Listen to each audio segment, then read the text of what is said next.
News now देखने वाले सभी दर्शकों का स्वागत है। आप जानते हैं कि जम्मू कश्मीर में इस वक्त जो मुद्दा गरमाया हुआ है वो है प्रॉपर्टी टैक्स को लेकर,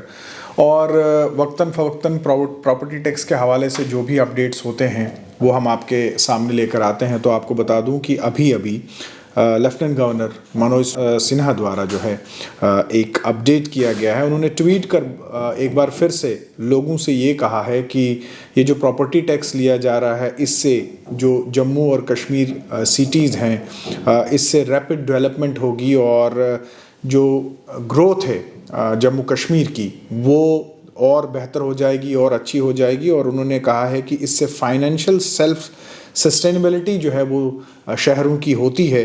और साथ ही साथ इन्होंने इस चीज़ का भी आश्वासन दिलाया है कि ये प्रॉपर्टी टैक्स जो जम्मू कश्मीर में लगने जा रहा है ये पूरी कंट्री में यानी पूरे हिंदुस्तान में जो है वो सबसे कम होगा। और साथ ही साथ इन्होंने ये भी कहा है कि जो पैसा जो टैक्स कलेक्ट किया जाएगा वो पब्लिक एमिनिटीज़ यानी जैसे उन्होंने पहले भी कहा था कि पार्क्स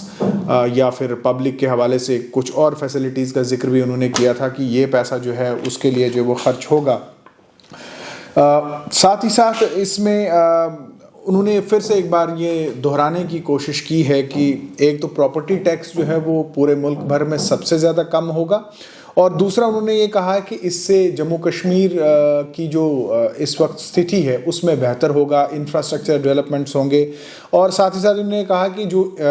इंजन ऑफ ग्रोथ है जम्मू कश्मीर के हवाले से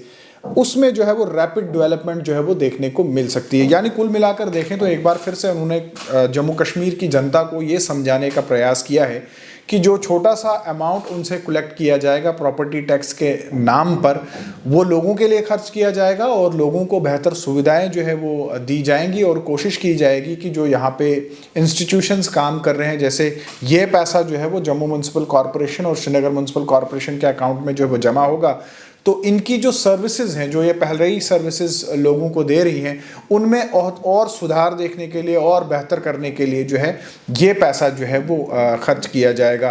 तो अगर आप देखेंगे तो वक्तन फवक्तन जब भी लेफ्टिनेंट गवर्नर को ये मौका मिल रहा है, कल स्कॉस्ट के एक फंक्शन में जो ही वो तकरीर कर रहे थे तो उन्होंने कोशिश की कि प्रॉपर्टी टैक्स के हवाले से थोड़ा सा वो एक पासिंग रेफरेंस दे दें, जिसमें उन्होंने ये कहा कि अगर आप आईफोन ख़रीद सकते हैं, अगर आप वीडियोस देख सकते हैं, अगर आप मोबाइल डेटा का इस्तेमाल कर सकते हैं तो आप प्रॉपर्टी टैक्स जो है वो क्यों नहीं दे सकते हैं। तो इसी के साथ आज उन्होंने फिर से, कल उन्होंने वहाँ पे ये बयान दिया था तो आज उन्होंने एक ट्वीट कर, ये ट्वीट जो है वो ठीक 2:19 पर जो है इन्होंने किया है। और कोशिश इन्होंने ये की है कि एक बार फिर से जनता से जुड़कर उन्हें ये समझाने की कोशिश की जाए कि आखिर ये प्रॉपर्टी टैक्स जो है वो क्यों लिया जा रहा है। और जो इस ट्वीट का सबसे इम्पॉर्टेंट पॉइंट है, एक बार फिर से उन्होंने ये दोहराया है कि ये भारत में सबसे कम प्रॉपर्टी टैक्स जो होगा जो किसी भी यूनियन टेरिटरी या किसी भी स्टेट में जो है वो लिया जा रहा है। तो ये था अब तक का अपडेट। आप देखते रहिए न्यूज़ नाउ।